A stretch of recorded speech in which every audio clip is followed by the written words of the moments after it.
older. Young persons with assets die too, so people should get into the habit from our young days to put our house in order. Stop thinking that if we make a will, we are going to die soon after. That is truly, truly a myth. Alicia will soon take you through the steps of how to plan while you are alive, making a will, and so on. Having been the Administrator General for 27 years, retired now for 2 years, I have seen some of the benefits of making a will and giving to whom what you desire. But then one of your children, let's say Lisa, who is 25 years old, may think, I have been a terrible daughter, and if my mom makes a will, she might not leave anything for me. But if there is no will, I may stand to get an equal share of the property with my other good and obedient siblings. This may not have been your wish, so it would suit you to make a will. Again, Alicia will tell you more on the distribution of assets under the Intestates, Estates, and Property Charges Act, where there isn't a will. Incidentally, you can make the Administrator General your executor if you didn't know this. So you don't have to name a living person. It can be the Administrator General, which won't die. So let us get into the meat of the presentation. I will now introduce to you the very competent Alicia Hussey, who worked as an attorney at law with me at the Administrator General's Department for a few years. I think she came in 2002 when she was a very young attorney, and she moved on to private practice at Maz, Fletcher, and Gordon. So she is an expert in succession law. Let me tell you a little about Alicia. She is the senior partner and principal attorney at Hussey Legal. She holds a Bachelor of Arts degree as well as a Bachelor of Laws degree awarded by the University of the West Indies and a legal education certificate awarded by the Norman Manley Law School. She has been a practicing attorney since 2002 and has a wealth of experience in the fields of corporate, commercial law, corporate governance, corporate compliance, residential and commercial real estate development, conveyancing, trusts, estate planning, and administration, probate and family. Alicia has been teaching at the Norman Manley Law School since 2009. She teaches succession law and company law. She has served as a member of the Corporate Governance Committee of the Private Sector Organization of Jamaica and as Secretary of the Management Advisory Board of the Company's Office of Jamaica. Alicia is a member of the Best Practices Committee of the Jamaica Stock Exchange, where she chairs the Corporate Governance Subcommittee and is a member and former chair of the Corporate Disclosure and Investor Relations Subcommittee. She serves on the board of her alma mater and as a director of a charitable foundation which funds teacher training at the Mico University College. She's very involved in her church community as well. She enjoys mentoring youth and actively engages with and seeks to facilitate the positive and rounded development of youth. She founded and directs the First Baptist Church Mentorship Program. Actually, her dad is the pastor for that church. She guides the youth group of her church and mentors young men in her church community through training and management of the First Baptist Church Football Club. Ms. Hussey is a Christian, enjoys spiritual activities, and spends her spare time reading, working with young people, watching a lot of football, and running a lot, running miles and miles and miles. So this is Alicia. I will turn Alicia over to present. Let me speak. Thank you so much. And ask her to turn up her volume. Somebody say. Would you? Good afternoon, everyone. Mute your computer. It's a pleasure to be with you, and thank you for the invitation to speak. I am going to share. Excuse me, Alicia. One of our members is asking if you could turn your volume up a bit. Oh, speak louder. Yeah, or speak louder. Yes. Oh, I'm sorry. Can you hear me better? Oh, yes. You I thought you very had a clear to big me. mouth. I thought you were going to say, could you turn it down or you poor ears? Not at all. And thank you for being here. Absolutely, my pleasure. Right. Good, good. Tell me if you can see my presentation, please. Yes, yes, we can. If you could make it bigger, I will. maybe. How is that? Right. It's as big as it can be now. Good? That's great. Thank you. Yeah. Lovely. So thank you again for having me. I'm going to walk you through a little presentation on estate planning, and it will probably trigger some questions that we will take at the end.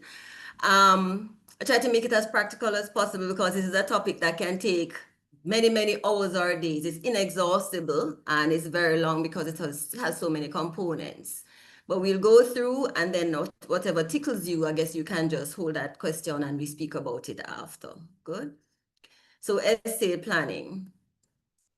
I'm going to start with a little scenario, right? And I want you to think about this scenario. So at the age of 60, Sugar married Plum, who is 35. It was Sugar's second marriage. Sugar's two children, Candy and Cane, are from his previous marriage, and Plum's one child, Juicy, is from her previous relationship with Juicy's father, Mixer.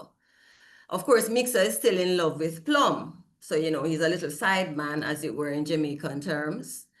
And Sugar's premarital assets value 150 million. Sugar and Plum bought a house together that's valued at 50 million, and they own it as joint tenants. Unfortunately, Sugar died 3 years after the marriage, and he died without making a will. I want you to think about that, because if you would notice, the only asset they bought together is that house, and they bought it as joint tenants, which means upon Sugar's death, Plum gets all. And Sugar's two children previously, Candy and Cane, would end up holding nothing at all, right? Or to share just from something else that he may have had. And it's a scenario that nobody wants, because in essence, Plum's child would get to benefit more from Sugar's asset than Sugar's children, which is often the case in Jamaica's scenario. So there is value in estate planning. Estate planning, or you think about wills and assets distribution many times after somebody dies. And when there's death, there's a lot of sadness and bereavement. But what can make the process a little more tolerable? What can ameliorate the weight of the loss is creating something admirable, something that your loved ones can sit and think about you and smile about it, to say at least they made preparations. This is something that we can move on with. So there is beauty in making proper preparations for death.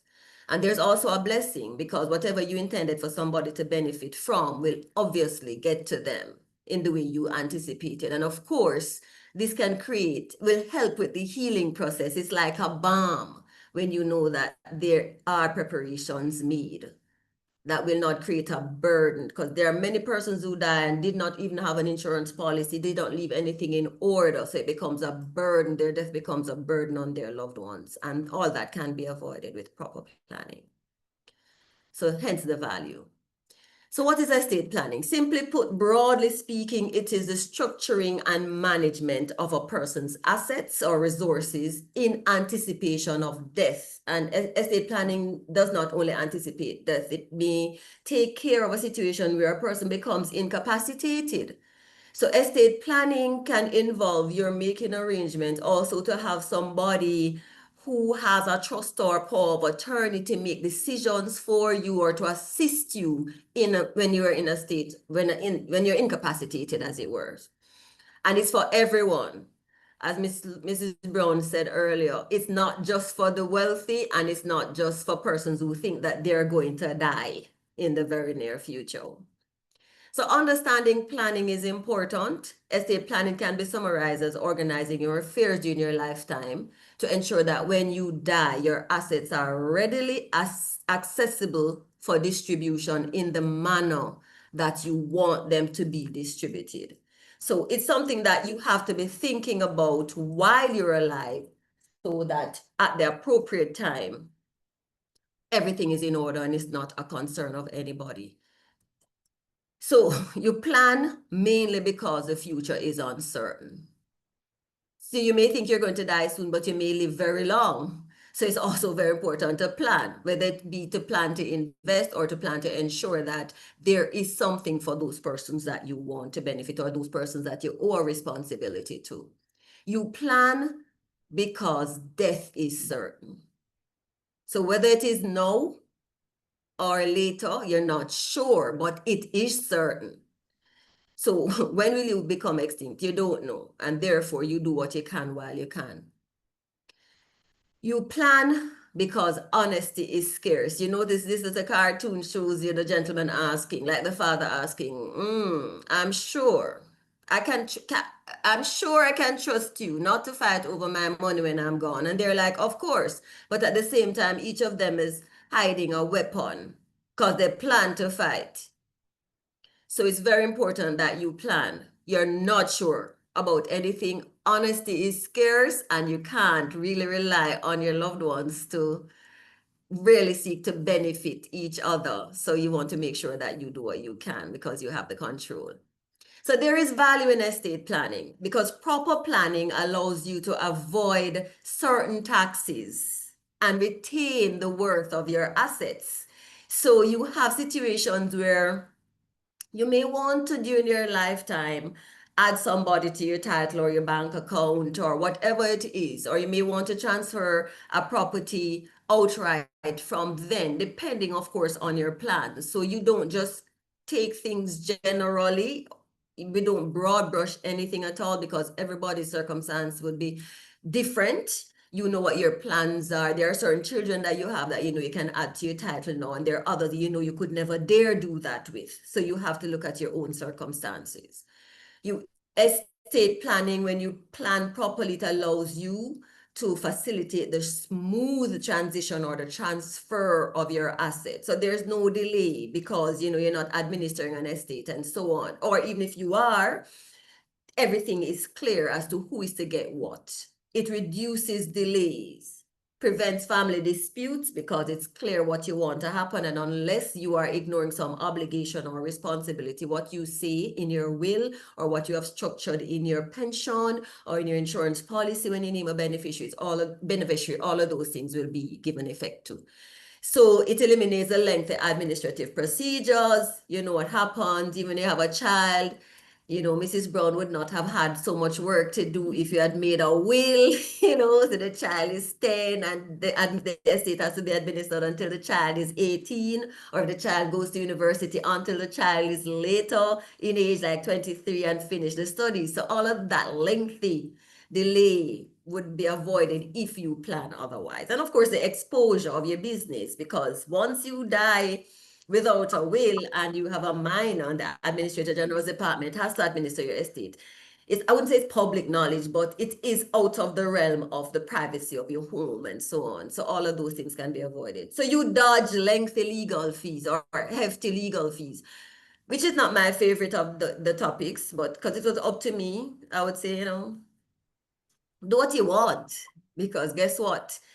You don't do what is right, the matter may drop in my office and there goes food on my table. So the dodging of legal fees is not necessarily my favorite topic of them all. But guess what? Proper planning allows you to avoid that. You create generational wealth when you plan well, because when you structure your estate in such a way that you can probably allow for the transition of property along generational lines. That allows for generational wealth to be created because you can ensure that your children or your grandchildren may always have assets or property to benefit from when you sit and plan. And of course, you escape the financial and psychological burdens and the distresses that attend your family or visit your family when they have to go through the stress of having to deal with an unplanned set of assets. Yes. So there is indeed value in proper planning. So your planning options include what is basic and very, very obvious to many of us. The first one is to create a will. We're going to look quickly at what that entails. But trusts, and here I'm talking particularly of testamentary trusts, because even in your will, you can set up trusts. Because even though you may give gifts outright, you can also structure things that gifts are given at intervals or in tranches, and they are governed and administered by persons that you trust to properly take care of your loved ones and distribute your assets in the manner that you want. Also, there can be inter-vivos transfers. These are transfers during your lifetime. And I touched on that a little earlier. You can outrightly transfer an asset, or you can choose to just add somebody. Well, you can outrightly transfer as in give the person the entirety of the asset, or you can add somebody's name to your title, which is really a transfer, but it's not outright and immediate. It's immediate, but not outright. And of course, you can create settlements, the whole thing about transitioning. You give somebody a property for life, and after they die, it goes to somebody else, and it keeps transitioning. It remains in the family. And of course, you can appoint a testamentary guardian. If you have a young child, don't presume that the child's father or the child's mother, if you're the father, is really interested in, maintaining and taking responsibility for that child. Because if you have an irresponsible co-parent for the child, you can decide in your will that you're naming Lona Brown or one of your very good friends who loves the child's godparent. You can name that person as testamentary guardian. Yes, they may not have the right over the parent, but should the parent agree, then you have somebody responsible taking care of that child. Of course, we have this Latin term, donatio mortis causa, which is really giving a gift in anticipation of death. That's another way of planning, because you may not have had a chance to create a will or to make other arrangements, but you know that you have to do, you're conscious enough to know that you're going to do a life-altering surgery and you may not come out alive. You may call Mrs. Chin into the room and say, listen, you can have my Porsche, here are the keys.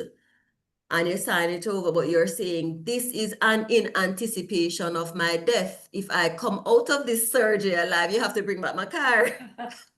I don't really like this option, because it's like you have your friends wishing that you don't come out of the operation rather than praying that you do. Because if you offer me a property on condition that you die, I don't necessarily want to see you alive. So you just never know. But it's an option to, dispose of a property because you anticipate that, you may die and you would not have had time to make sufficient arrangements for its disposal. And of course, you have the nominations, you have your insurance, you have your pension. You can always name somebody, and that's the best way to do it. This is absolute estate planning, because if I have my pension and I name a beneficiary, or my insurance and I name a beneficiary, that is a way of disposing of assets without having the exposure to taxes and those other things. And of course, there are corporate vehicles. Corporate vehicles can be useful, but that's why many persons think, oh, this is for some rich people. Because if I have children, and I hope no tax person on the line, but whatever, be careful when you share this presentation. If I have children and I'm gathering assets, like, purchasing a lot of assets, and I want a good way of ensuring that my children own these assets over time. Somebody's unmuted. Hearing me? That's good. We're good again? Right. So I can decide that I'm setting up a corporate vehicle, set up a company. The company is going to own the assets that I'm purchasing. And who are the shareholders? My children. So all of these assets can remain in my family through share ownership by my children in the company in whose name the assets are bought. So that's another good way of estate planning, because later on you can always retain some of the assets, or transfer them by selling the shares, however, or you can just ensure that others benefit by selling shares to them and making them shareholders of the company. By owning the company, by extension, they end up really owning the assets, although it is really the company who is the owner of the assets. So that's just another way of proper planning.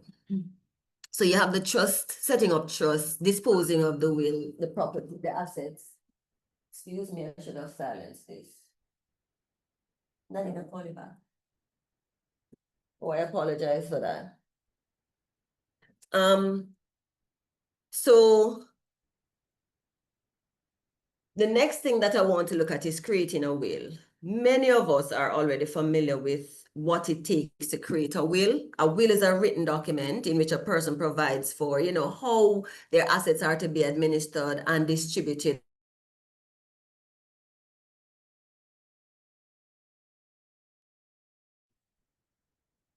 I'm sorry, your sound just went. I'm not hearing you.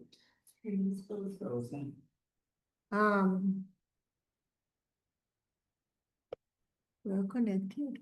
Will arrangement should be made, so it depends. Your will does what you want it to do.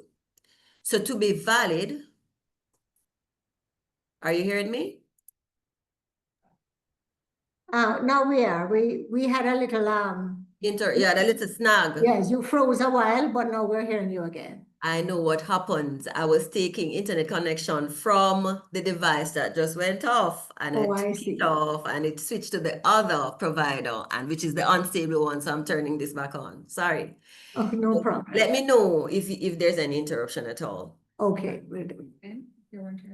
So in essence, the will is something that provides a vehicle through which you can see or give effect to how your estate should be administered and distributed. Your assets, or you can give instructions. Your will can serve any purpose that you want, but to be valid, your will must be in writing, and it has to be signed by you or by somebody that you choose. So the law says the will can be signed by the testator or by somebody under the testator's direction and in the presence of the testator. So the fact that you can't read and write or anything like that does not prevent you being able to create a will. The fact that you're blind does not take away from your ability to create a will. The only persons that really can't create a will are persons under 18 and persons who don't have mental capacity. Like there is something wrong mentally with the person, and that would have to be something that is more or less certified. The will must be witnessed by two persons who are present at the same time when the testator created the will. So that is very, very crucial. So many persons tend to make their will at home, create their will at home, and they sign it and then have witnesses here and there. If there's a challenge, you can find that what you took time to do could be deemed invalid. So it's very, very important that your will be done properly and in a manner that can withstand a challenge and can withstand scrutiny. So if you create a will, it's crucial that you pay attention to all of that. Planning provides freedom. So when you create your will, you're free to do what you want. You're free to dispose of your assets however you choose. You see the cat looking happy? It suggests that the cat probably was the sole beneficiary of the estate of whoever created that will. So when I speak about testamentary freedom, it speaks to the fact that an individual has a right to deal with their assets however they want, dispose of it however they seem fit. And therefore, if I choose to give a charity all my assets, it's my business. The fact that I did not leave something to you does not change your right to me, except where the law, to my assets, except where the law allows you. So the court takes testamentary freedom very, very seriously, and they jealously guard the rights of individuals to dispose of their property in whichever manner they choose. What we have to be mindful of is that a will does not take effect until the testator dies. So that means it's ambulatory in nature, as they say. So it takes effect upon death. So throughout your lifetime, you're at liberty to change your will however you choose. So you have many persons, especially when their loved ones get older, they start being nice and so on, because they're hoping to be written into the will. Or they think that by doing certain acts or by taking care of the person more, showing up more around the person, it suggests that they have a right or an entitlement. But the fact also that they are nice to the person or nicer or closer may give rise to some kind of suspicion when the will is done as to whether or not there was some undue influence over the person. So wills are looked at with high scrutiny when they are presented to the court for probate.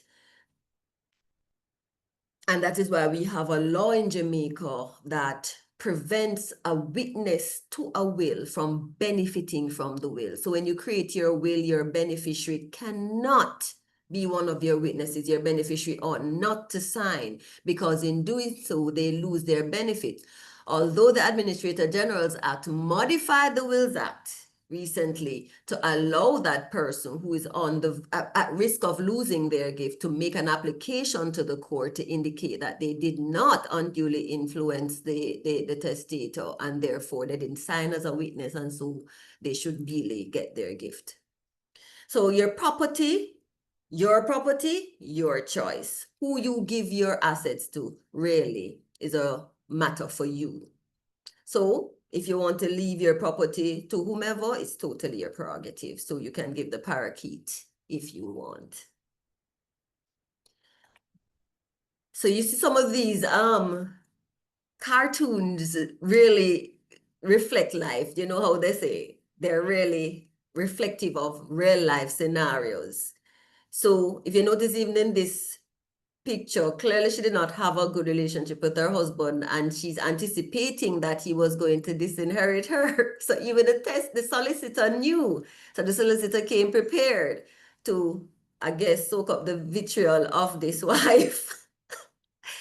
And same thing with this. And to my wife who hated my belly aching, I leave my ulcer.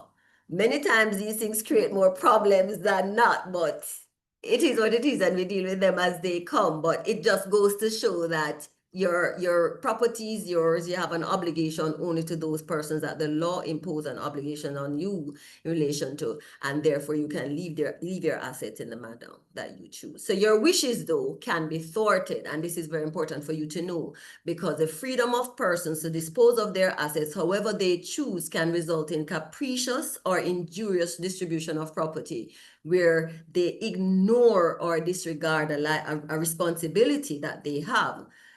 So the freedom exposes the state. So if you have a freedom that you misuse, the state will have the burden of providing for your family members when you're deceased. So the state requires that reasonable provisions be made for your family members that you have an obligation to. So for protection, there are laws in place to restrict the absolute power of individuals to dispose of their property as they choose. There are laws in Jamaica that prevent that, but they're more honored in the breach we find.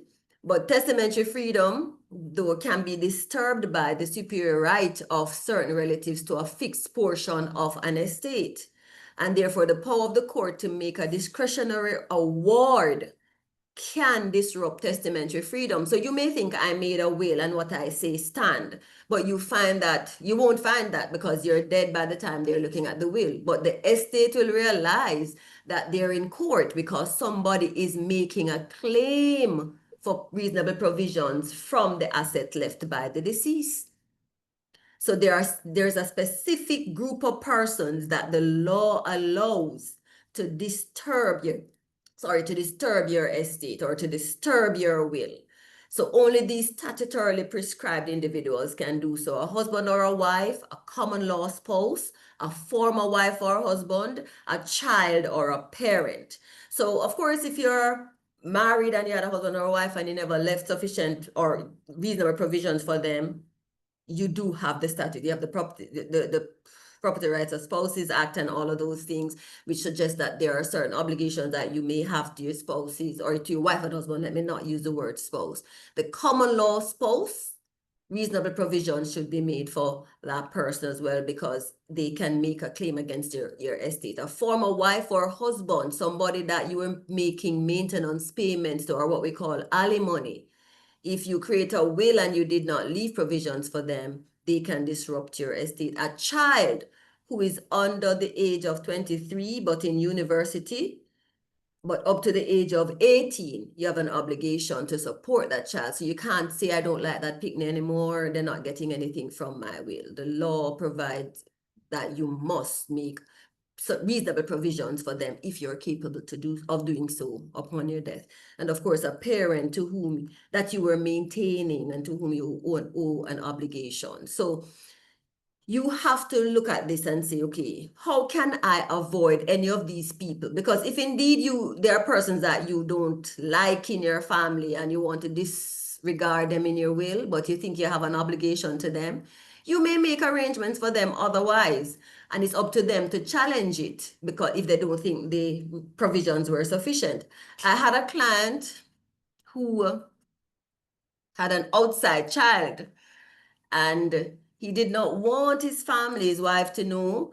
And therefore, what he did was take out a very valuable insurance policy and name the child as a beneficiary. And he had another investment from which there were monthly payments to the child's mother.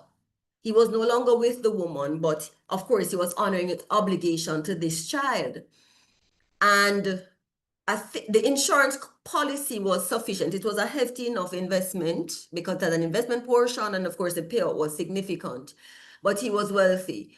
And of course, when he died, the child's mother decided that she was going to be mischievous. And although she got enough, which everybody thought it was enough, she still made an application to the court saying that she wants reasonable provisions for the child.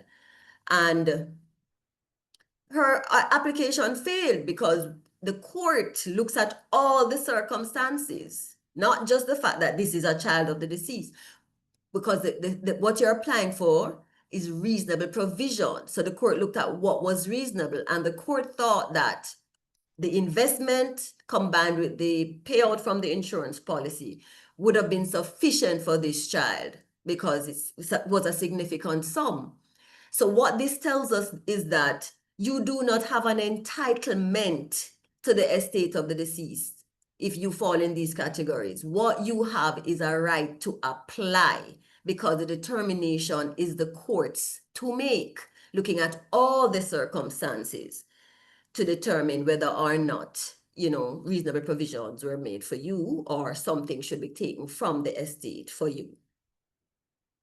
So the common law spouse is one of the persons who can make this application. It is generally recognized that where the deceased is a single man, the statutory right to apply for reasonable provision is given to a single woman who was living with the deceased as his wife for a period of no less than 5 years immediately preceding the date of his death. So if it was 4 years, 364 days, you don't qualify. So you have to be with the person 5 years immediately preceding the death. And the question always arises, in Jamaica, you have men who hop from home to home. Can you have more than one common law spouse? You're 3 nights per week with this woman and 4 with the next.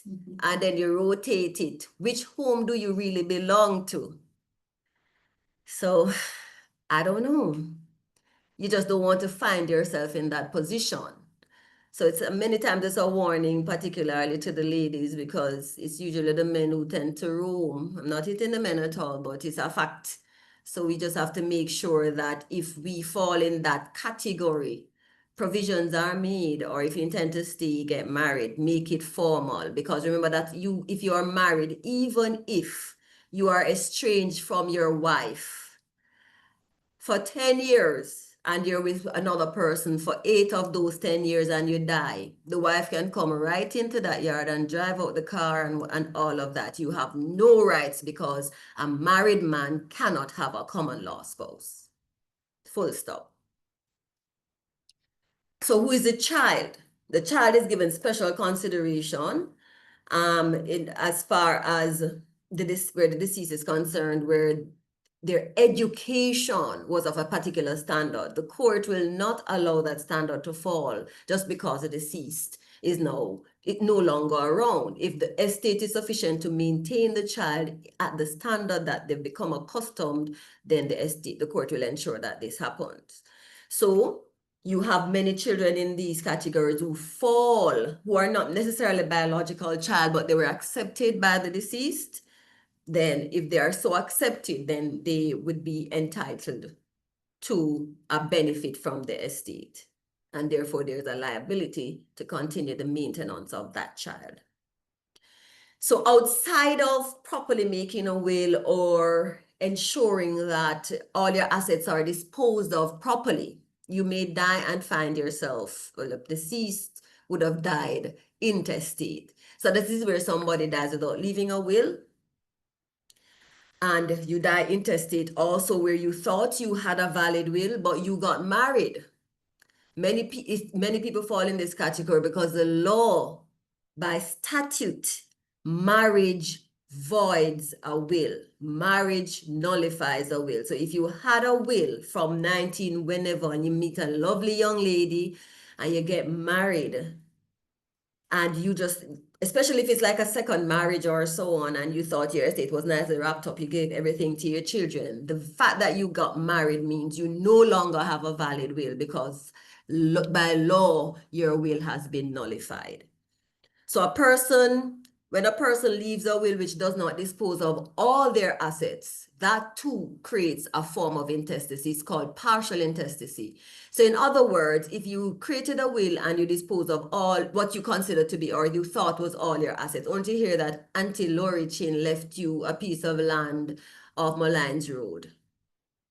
But you never knew that. So that means that piece of land that you did not dispose of under your will form part of your estate, which means you have to deal with an intestacy as well. So you're partially intestate. If your will, however, has what is called a residuary clause, which captures all the other assets, then the additional assets that you may not have disposed of totally or may not have even been aware of would fall in that clause and you would have been sufficiently covered, so it would not be an intestacy. So when you die intestate, it results in a line of people stepping up, wanting their share. You're talking about even cousins that you would not have imagined may be qualified to benefit, because intestacy means a slew of people will be entitled to share in your assets depending on who you left behind, because we have a statute that deals with intestacy. It's called the Intestates, Estates and Property Charges Act, and it allows for certain beneficiaries to share in your estate in the event that you die without a will. So each jurisdiction has laws which provide for how an estate, the assets would be apportioned in the event of an intestacy. So therefore, it's a situation where your assets are out of your hands because the law now takes over everything you have worked for and decides what will happen to your assets, which is not good for you. So who takes charge where there is a minor, where there are children involved? The law says your assets or your estate will be governed by the Administrator General. When you die intestate, you find persons lining up as common law spouse or whatever. All of these things can be avoided when you properly leave a will, because now they're going to have to prove a lot more. So the question of issue, who are your children? Because when you die intestate, all your children must benefit from your estate, regardless of their age. I've had situations in here where I have clients who are in their 60s fighting over assets, and I'm like, where are your own assets, kind of thing? So you have to think about those things. So the children, regardless who they are, will form a line. Some persons will come forward and their father's name is not even on their birth certificate. So the estate matters are delayed because persons have to prove paternity and show their connection to the deceased and things like that. So all of those things you have to think about, including the fact that when you die intestate and there are no beneficiaries in the order that the law provides. All your assets will be owned by the government, unless somebody can come and prove a greater right to it than the government. So this is the list. This is the order of distribution. It's what we call the table of distribution, the order of priority in which your assets are distributed. And in Jamaica, the spouse or the wife gets, or the husband gets the lion's share. They get 10%, and then they get all the chattels, cars and so on, motor vehicles not connected to your business, everything, household furniture, furnishings, art, everything will go to the spouse, wife or husband. And then if there are children, then the wife or husband would get, if it's more than one, they get a half. If it's just one, they get 2/3. And of course, if there are no children, the spouse will share with the parents of the deceased. And then it goes down the line. The law still looks at half brother and half sister, unfortunately, but it is what it is. So it goes spouse, children, father and mother, brother and sister of the whole blood, then the half blood, grandparents, then aunts and uncles. And of course, if you have aunts and uncles who die, it's their children who should get their share, and it goes on. And then before you know it, you have multi-generational estate dating back years, and the estate can't be wound up or wrapped up in any time, reasonable time. So there is value in estate planning. Proper estate planning begins by making a will, appointing executors, naming beneficiaries, appointing guardians for minors, and setting up trustees for their welfare, making arrangement to discharge liabilities on debt. So estate planning can be a shield for your assets from the burden of taxes, from fees, and many other many other expenses. So the value of proper planning is often effectively reflected in the avoidance of transfer tax on death. This is one of the biggest burdens, because many times persons in Jamaica, once they die intestate, their families tend to take forever to administer the estate. They'll sit in the house, live on the property, or use the car until they can't reinsure it. So do you know that the estate, the death duties which are due within a year don't get paid? And if you don't pay it, penalty of 6% is added every single year until it's finally paid. So that tends to be a massive burden on persons. And of course, the tax authorities in Jamaica will reject certain claims. People die intestate and they're seeking to administer the estate, or even the die intestate, they tend to submit certain expenses. So when they have these flashy funerals with the Mercedes and the see-through caskets and so on, and they try to pass it off as burial expenses, the tax authorities often reject many of the high-end costs and only set a certain value that they will accept. In many instances, the value of estate planning is not really realized or seen.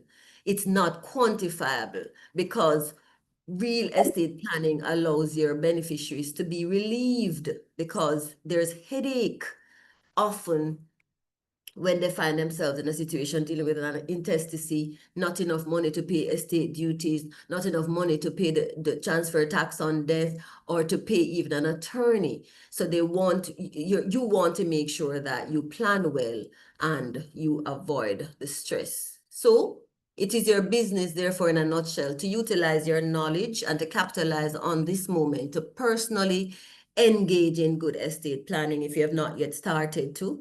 Carve out opportunities to advise and encourage your family members and friends and colleagues to obtain proper legal and tax advice. Leave assets behind that are readily accessible. Prepare a thorough inventory of your assets and liabilities, as well as your responsibilities. We tend to leave a list of all our assets, not realizing that your liabilities are also a charge on your estate. So you must make sure that there's full disclosure to whoever is going to take charge of your estate, and make sure that they are aware of all your obligations. Don't hide the outside children. Don't hide the fact that you owe the bank or Miss Lona or anybody, but make sure that your assets are used properly to not only honor your obligation, but to honor your name as well. Establish a trust or set up a company. That's another good way of ensuring that your assets are sheltered and that you avoid certain avoidable taxes. Create a valid will. Avoid intestacy by making sure that your will is sufficiently created, properly created, covering all your assets. And of course, generally exercise wisdom, being wise in time to make sure that you're adding enough value to avoid significant financial and quantifiable psychological, to add quantifiable psychological value to the welfare of all that you are concerned with. So do not ignore your liabilities, do not ignore your assets, do not ignore your responsibility. So it's good to act wisely, that is being wise in time, which means if you don't have a will now, if you have not started to engage in good estate planning practices, this is the time. That's it, thank you.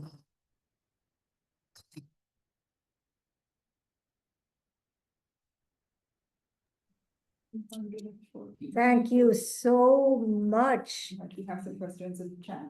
And I think, do we have questions in the chat? Yeah. All right, so I'm going to turn off my speaker so you can repeat yours, please, Sashoy. Let me turn off my speaker. Okay, you go ahead now. All right. First question In the chat. So. I'm going to. Oh, you're reading? No, you read. Mhm. All right, turn off your mic then, Sash. All right, so a child over 23 cannot make a claim, is the question. Usually, let me tell you, I may have left out a particular aspect of that. The law says under 23, up to the age of 23, rather, if you're in university. So if you're over 23 and somebody left a will and you were not in the will, you cannot make a claim under the Inheritance Provision for Family and Dependents Act. A child who can be over 23 and make a claim is a child who is suffering from a disability or some kind of mental incapacity or something like that. So that child can make a claim regardless. Could make a claim. All right. Next question. The process for making the Administrator General the executor, is there a cost to that? I don't believe so. No, there's no charge. No, there isn't a cost. Let me turn off. It's good. It's good. There isn't a cost. There is no cost. It's Good. just a normal executor that you would name in your will. The cost would only come in when you are applying for a grant of probate. All right. Because that will have to go through the Administrator General.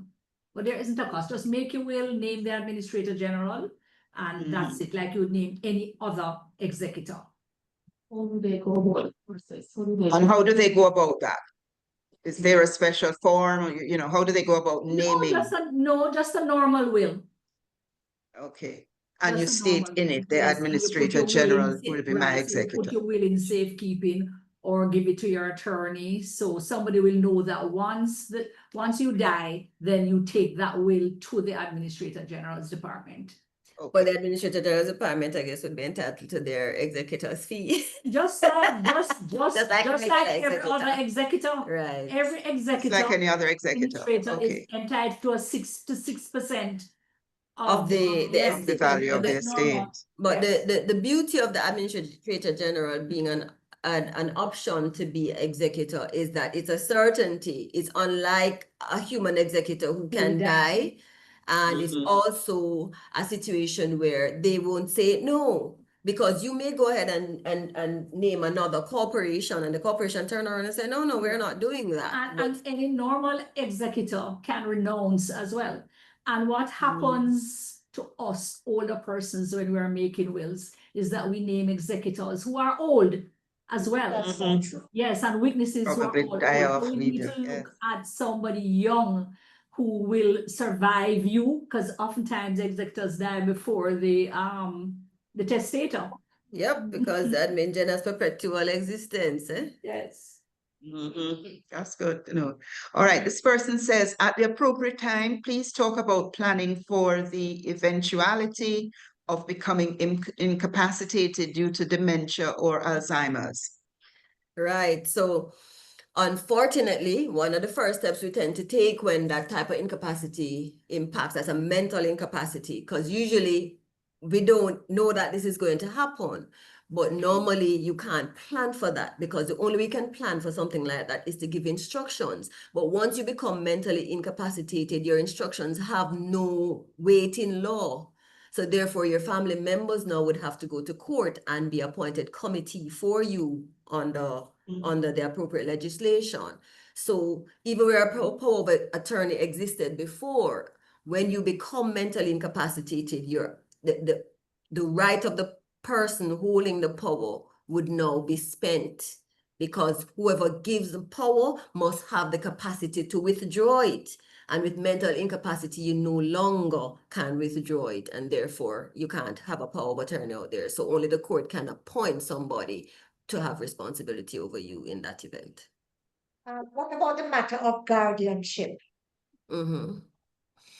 So I spoke about the testamentary guardianship of like a child. You can make arrangements for that under your will. But the difficulty or the difference is, if it is that there are two parents in existence, and say I have a child, but I'm probably estranged from my husband, or I even live with my husband, but I don't think he probably is an abuser, or he probably abuses alcohol, physical, or he probably abuses drugs or whatever. But there's some reason for me to think that he may not be the most appropriate to take care of my young child. I can name what you call a testamentary guardian under my will. The only way the person won't be able to act properly is if he probably challenges the naming. And if he challenges the naming, the person would have a right now to counter that challenge, because I named the person. So you can indeed name a testamentary guardian for a young child in your will. I should say that in the report done by the Senate recently, they are also asking for a more durable power of attorney that will continue if the person becomes disabled. I think it would make sense. You know why? Although nothing is foolproof, but think about it. When you were capable mentally, you appointed this person because you trust them, just like you would name an executor under you will, because you trust that person to take the actions after you die and can't direct them anymore. So to me, if I appoint Lona Brown to be to have power of attorney over my assets and whatever, and I become mentally incapacitated, she should be allowed, like in other countries, to continue. But in Jamaica, we don't have it. So it is a good call. It would be a good call to have that in place in Jamaica. But for now, we don't. All right, we have a long list of questions, so we have to speed it up. What is the wording of the residuary clause? Say that again. What is the wording of the residuary clause? Oh, it says something like, all the rest remainder of my property, wherever situated of whatever type, I give to, and you make sure you name somebody. And it's a clause that you have to watch, because if you name somebody as a holder of the residue of your estate, whatever type, wherever situated, and that person dies before you, and you don't change that clause, all of the residue, if there is residue, would fall to intestacy. So you have to keep making sure that you review your will. Making sure, okay. All right. Do you need to include insurance policy and bank accounts that already have someone named on them? Absolutely. You need to include that in your will? No. Okay. No. That was easy. If property is owned as joint tenants, can individual spouse make a separate will? All right. I wouldn't say no, but this is how it works. If you and I, Angela, yes, if you and I, Angela, own property as joint tenants, we don't have separate individual shares. We hold the entirety together. And what we call jus accrescendi, or the survivor takes all, is the rule that applies, which means if I die first, everything goes to you. Goes to you. I'm not saying, I always tell people still leave it in your will, because you don't know who will die first. But it doesn't mean that if you leave it in your will and if I leave it in my will and I die before you, it is invalid in my will. You get me? So my will is valid, but that clause will be ignored. Clause is not. Right. Okay. If you prefer to pass on your estate before you die, is a deed or gift or a trust doable? which one is preferred and which one will allow the recipient to be able to access the first homeowner NHT benefits. I hope you understood that. Whoa.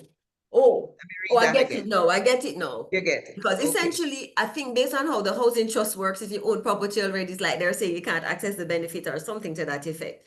So it's like you're saying, if I'm to give somebody a gift, will that gift thwart the right of that person to access NHT benefits?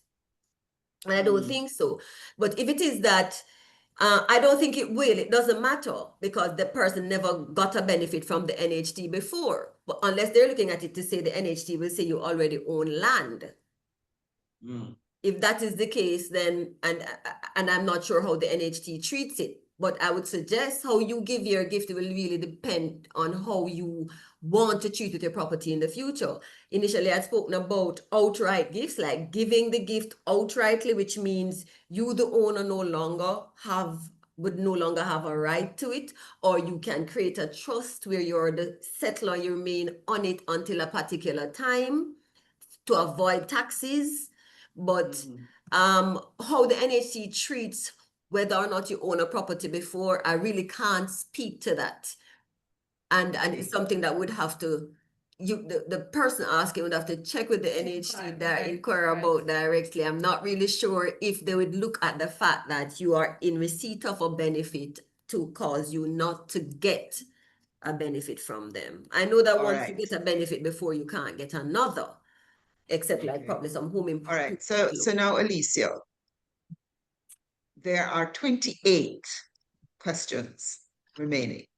What I want to is your do, time and like? to be fair with you, I have until 2:30, so it depends on how, 3:30, sorry, depends on how quickly we can get through them, because I did commit the time and I would want. All right, so let's go quickly then. What is the benefit of revocable living trust? A revocable.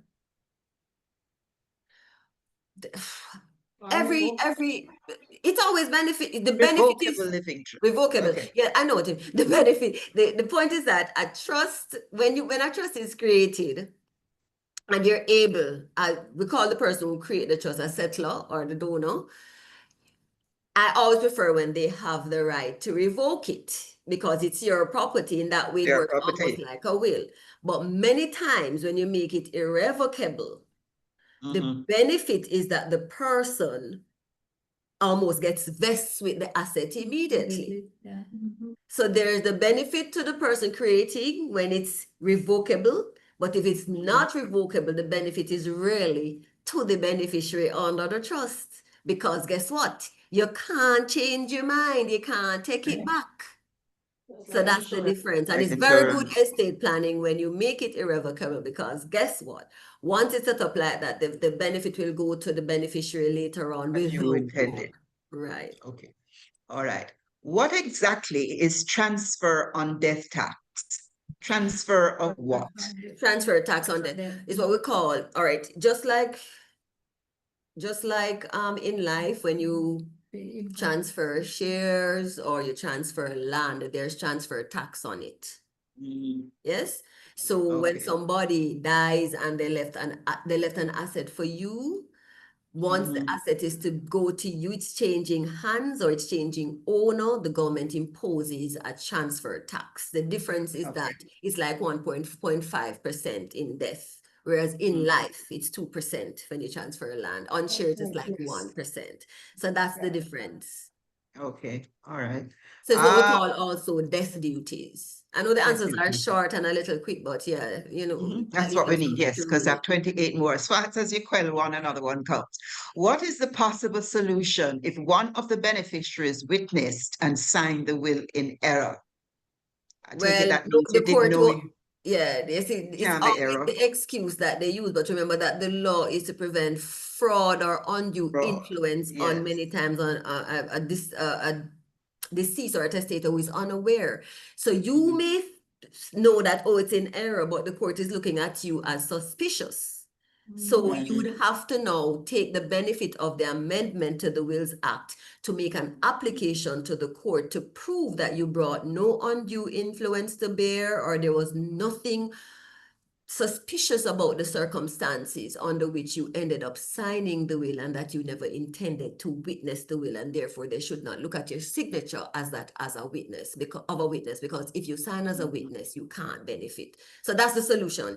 You have no, ordinarily it's a blanket, you cannot benefit, but the law has been a little bit more ameliorative in recent time to allow you to make the application so that you don't lose your gift if the court believes you. This one, no, I would refer them to a website of some sort. It says, do you have an example of how will should be set out to avoid rejection? They need to talk to their. Yeah, you'd have to Then see, it is- you don't have to yes. go to our website, you can seek me privately, we can assist you with that. Okay, But I certainly at this point would just say before time goes, it's best to go Speak to to your a lawyer. lawyer. yes, Let them help you to draw it up. Yeah. Right? Yeah, yeah, So, yeah. and And the remember more Hussey law right particular, there. yeah, the more Sorry? particular your will is, the more important it is for you to seek legal advice. exactly. Yes, thank you. Next. If some assets are left off a will, would the listed assets be distributed? Yes. Some, Yes, because you would still have a will, but there'd be a partial intestacy. So the will would be probated and the assets distributed, but the remainder would have to be dealt with under the laws of intestacy and go to the various beneficiaries in the list that I showed you earlier. all right. So another question about if my house and my bank accounts are joint, do they need to be included in the will? So once it's No. joint, Once it's if joint, you have it's joint survival. property, when you die, unless you are the last survivor, the property is Mhm. not yours. We'd go to the next. All right. Next. What about setting up a trust? What Mhm. about it? Again, I would suggest that person speaks to their lawyer. Right, it depends on what the Um, assets are and what you want to do. Right. Next. Is there a statute of limitations for a child to claim? The child is the older of two to a common father. The father was married to the mother of the younger child. Is there a statute of limitations for a child to claim? All right, so what will happen is, and I'm presuming that the person never left a will, or even if they left a will, if the child is under 18 I think that's what or I mean. under 23, but Mhm. but in a trade or in university, that's the age up to which you can choose. And the statute is the Inheritance Provision for Family and Dependents Act. It limits the age up to which you can make a claim. But if the person died intestate, there is no limit. You could be 99, you can still make All it. right.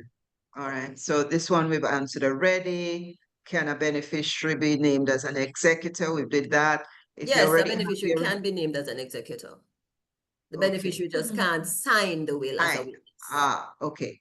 If I have a power of attorney for a property or for an account, can I still carry out related transactions?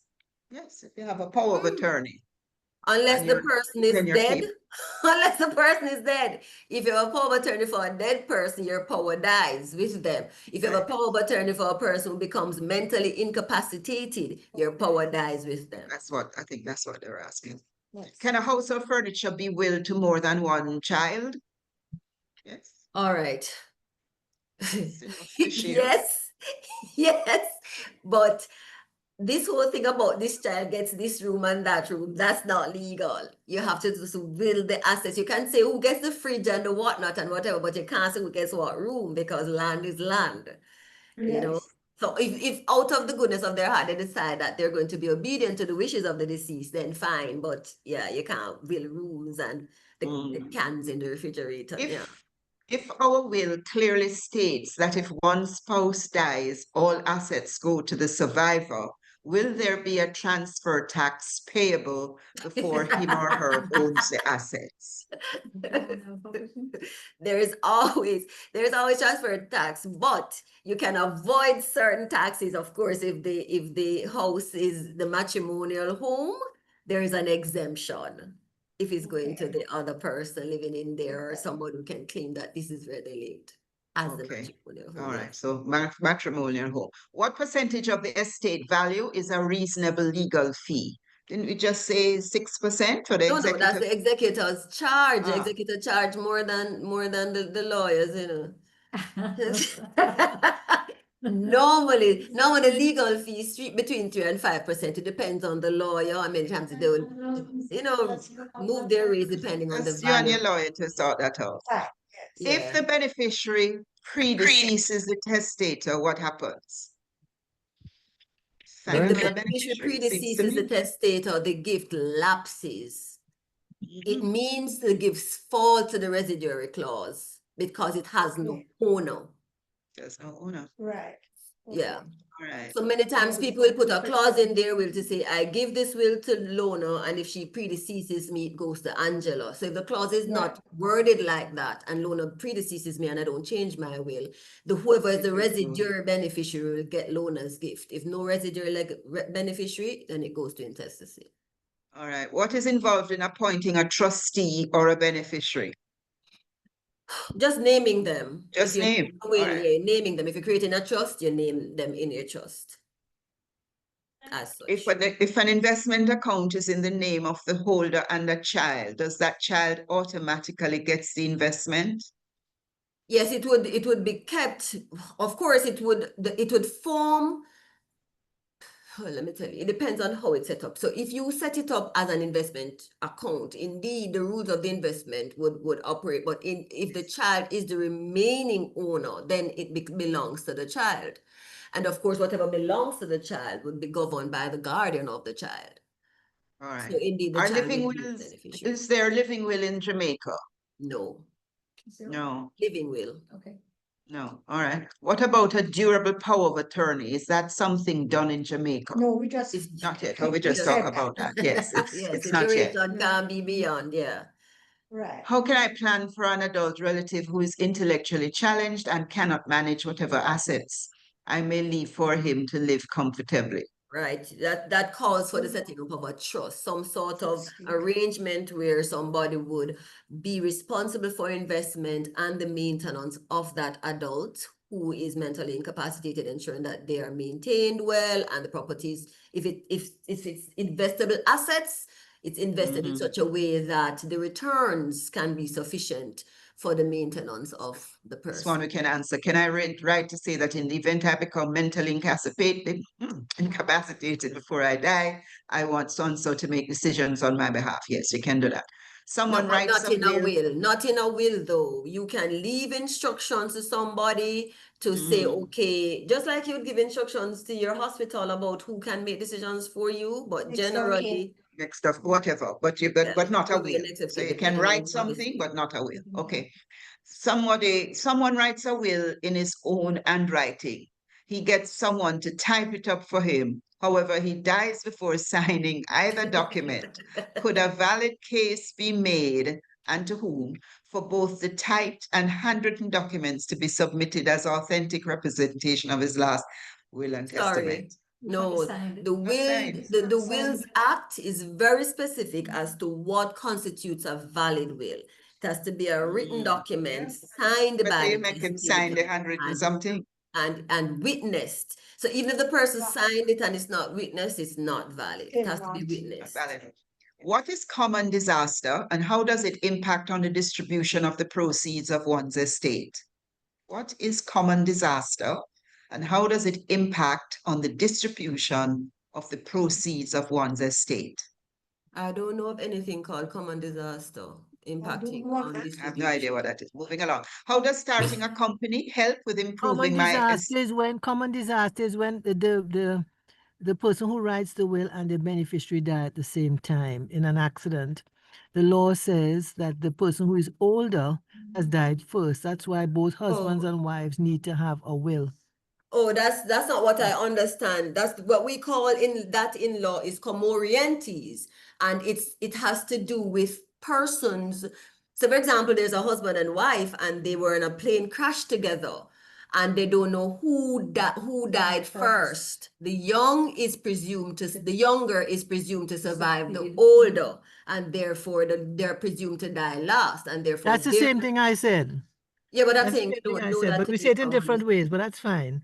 But people need to understand that as well. That's why husbands and wives need to make wills.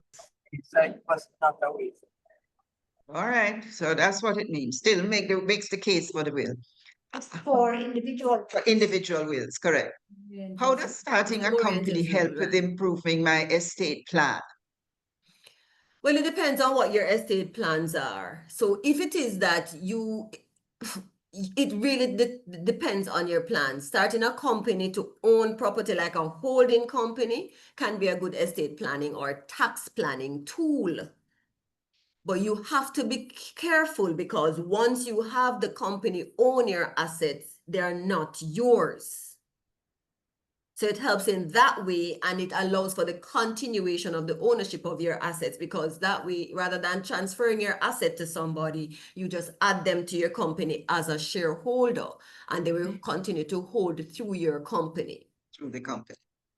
All right, I'm going to stop there. The others, we are recording this this event, and we will post on our YouTube.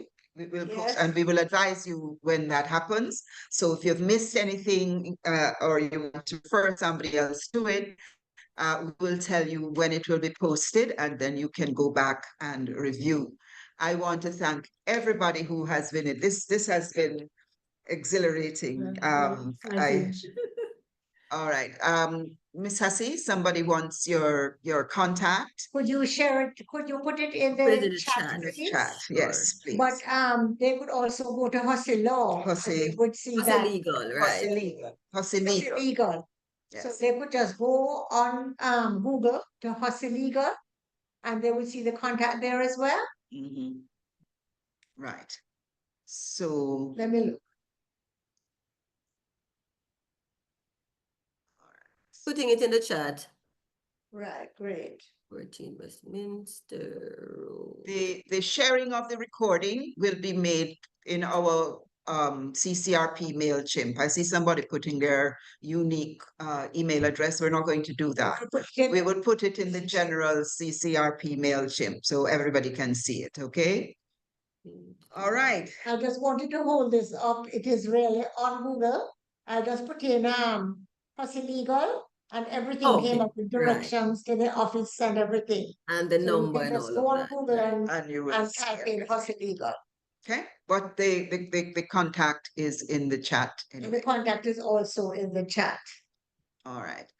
So I just wanted to add my thanks both to Lona Brown and to to you, Alicia Alicia. Hussey, because not only are you an attorney at law, but you also lecture at the Norman Manley Law School. Law I School, do. which shows the depth of your knowledge. And of course, your presentation was so concise and so detailed.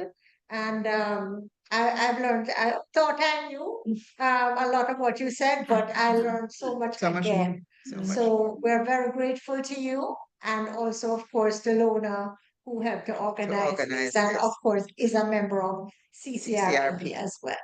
Yes. And I And so learned to our about members, we CCRP thank you, from all this of you who evening. have logged on this evening. We had a tremendous turnout this Yeah, afternoon. yeah. Thank you for coming and taking the time and for participating as richly as they have with As these they- questions. Yes. Yes. There are new questions going on even as I'm talking. I just have to stop. Well, you know, Yeah, I but they panicked can- when I saw 50 odd questions. I was like, okay, let's see how quickly we can get through these. Yeah, we send them and then Yes. tell them to please come and see you. All right. Absolutely. All right. So thank you very much, everybody. Have a wonderful afternoon, what's left of it. And CCRP is here to ensure that you are informed and educated. We'll see you again next time. Thank you. Thank you for Bye. having me. Have a good you. day. Thank you. Thank you so much. Okay. Bye-bye. Good. Thank you. To jump off.